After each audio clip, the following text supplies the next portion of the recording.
श्रीमद् भागवत गीता तृतीय अध्याय कर्मयोग श्लोक नंबर 27 प्रकृतेः क्रियमाणानि गुणैः कर्माणि सर्वशः अहंकारः विमूढ आत्मा कर्ता अहम् इति मन्यते। प्रकृति है प्रकृति का, क्रियमाणानि किए जाकर, गुणों के द्वारा, कर्माणि कर्म, सर्वशः सभी प्रकार के, अहंकार विमूढ़ अहंकार से मोहित, आत्मा कर्ता करने वाला, अहम मैं हूँ, इति इस प्रकार मन्यते सोचता है। इन श्लोकों में प्रभु श्री मधुसूदन ज्ञानी और अज्ञानी के बीच का जो अंतर है, भेद है, उसको बता रहे हैं, उसका वर्णन है। जीवात्मा अहंकार के प्रभाव से मोहग्रस्त होकर अपने आप को समस्त कर्मों का कर्ता मान बैठता है, जबकि वास्तव में वे प्रकृति के तीनों गुणों द्वारा संपन्न किए जाते हैं। तात्पर्य, दो व्यक्ति जिनमें से एक कृष्ण भावना भावित है और दूसरा भौतिक चेतना वाला है, समान स्तर पर कार्य करते हुए समान पद पर प्रतीत हो सकते हैं, किंतु उनके पदों में आकाश पाताल यानी जमीन आसमान का अंतर रहता है। भौतिक चेतना वाला व्यक्ति अहंकार के कारण आश्वस्त रहता है, जबकि वही सभी वस्तुओं का करता है, वह यह सोचकर आश्वस्त रहता है। वह यह नहीं जानता कि शरीर की रचना प्रकृति द्वारा हुई है, जो परमेश्वर की अध्यक्षता में कार्य करती है। भौतिकवादी व्यक्ति यह नहीं जानता कि अंत तो गत्वा वह कृष्ण के अधीन है। अहंकारवश ऐसा व्यक्ति हर कार्य को स्वतंत्र रूप से करने का श्रेय लेना चाहता है, और यही है उसके अज्ञान का सर्वप्रथम मुख्य लक्षण। उसे यह ज्ञात ही नहीं कि उसके इस स्थूल तथा सूक्ष्म शरीर की रचना प्रकृति द्वारा भगवान की उपस्थिति यानी अध्यक्षता में की गई है। अतः उसके सारे जितने भी शारीरिक तथा मानसिक कार्य कृष्ण भावना अमृत में रहकर कृष्ण की सेवा में तत्पर होने चाहिए। अज्ञानी व्यक्ति यह भूल जाता है कि भगवान ऋषिकेश कहलाते हैं। ऋषि अर्थात वे शरीर के इंद्रियों के स्वामी हैं।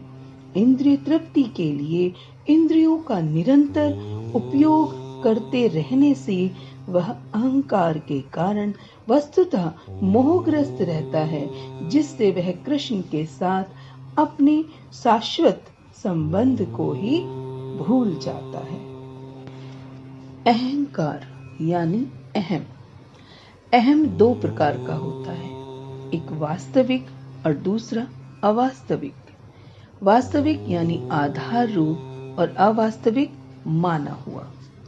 अहम मैं हूँ अपनी सत्ता मात्र, यह आधार रूप वास्तविकता को दर्शाता है, और अवास्तविक मैं शरीर हूँ।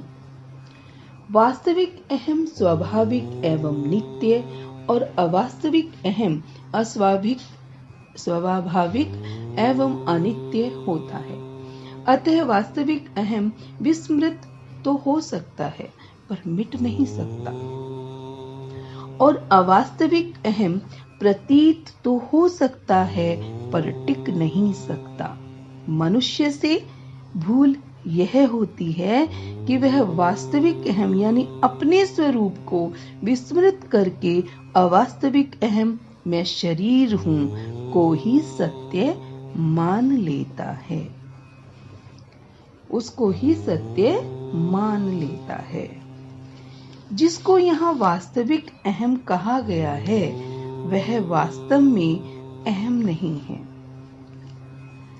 प्रत्युत सत्य रूप चित्त रूप तत्व है।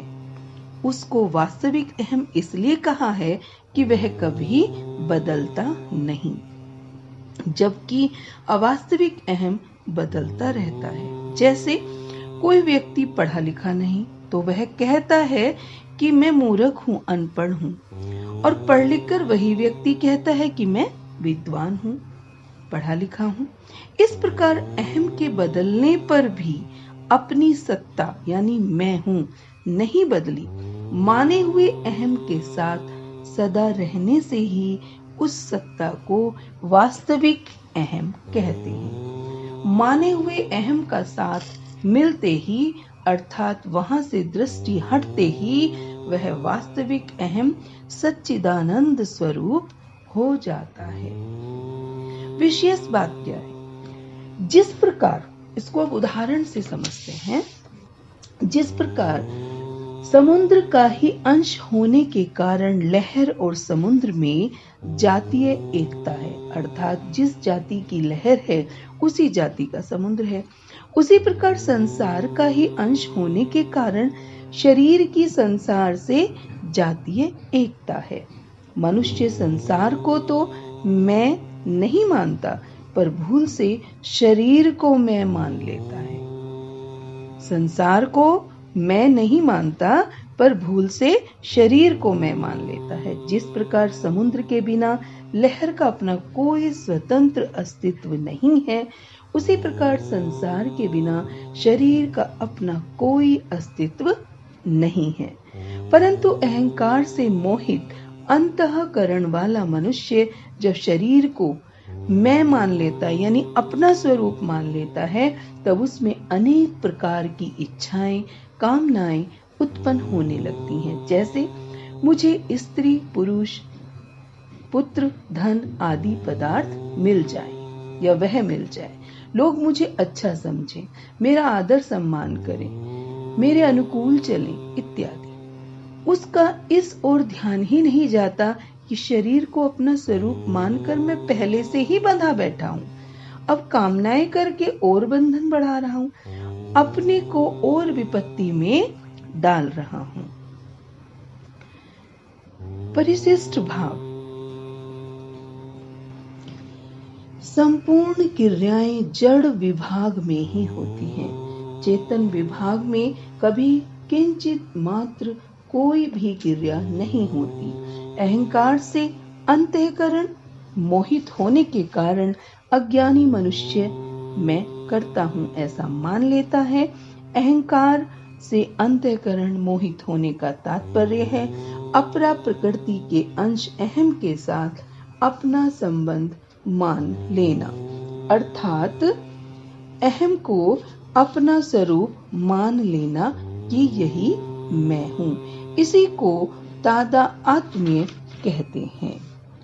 जब तक करना है तब तक अहंकार के साथ संबंध है, क्योंकि अहंकार कर्तापन के बिना करना सिद्ध नहीं होता। करने का भाव होने पर कृतत्व अभिमान हो ही जाता है। कृतत्व अभिमान होने से करना होता है और करने से कृतत्व अभिमान पुष्ट होता है। इसलिए किए हुए साधन से साधक कभी अहंकार रहित हो ही नहीं सकता। अहंकार पूर्वक किया गया कर्म कभी कल्याण नहीं कर सकता, क्योंकि सब अनर्थों का, जन्म मरण का मूल अहंकार ही है। अपने लिए कुछ न करने से अहंकार के साथ संबंध नहीं रहता, अर्थात प्रकृति मात्र से संबंध विच्छेद हो जाता है। इसलिए साधक को चाहिए कि वह क्रिया को महत्व न देकर अपने विवेक को महत्व दे। विवेक को महत्व देने से विवेक स्वतः स्पष्ट होता रहता है, साधक का मार्गदर्शन करता रहता है, आगे चलकर यह विवेक ही तत्व ज्ञान में परिणत हो जाता है। The spirit soul, bewildered by the influence of false ego, thinks himself the doer of activities that are in actuality carried out by the three modes of material nature. Purport: two persons, one in Krishna consciousness and the other in material consciousness, working on the same level, may appear to be working on the same platform, but there is a wide gulf of difference in their respective positions. The person in material consciousness is convinced by false ego that he is the doer of everything.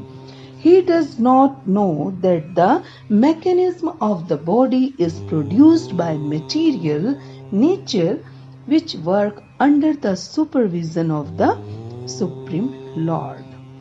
The materialistic person has no knowledge that ultimately he is under the control of Krishna.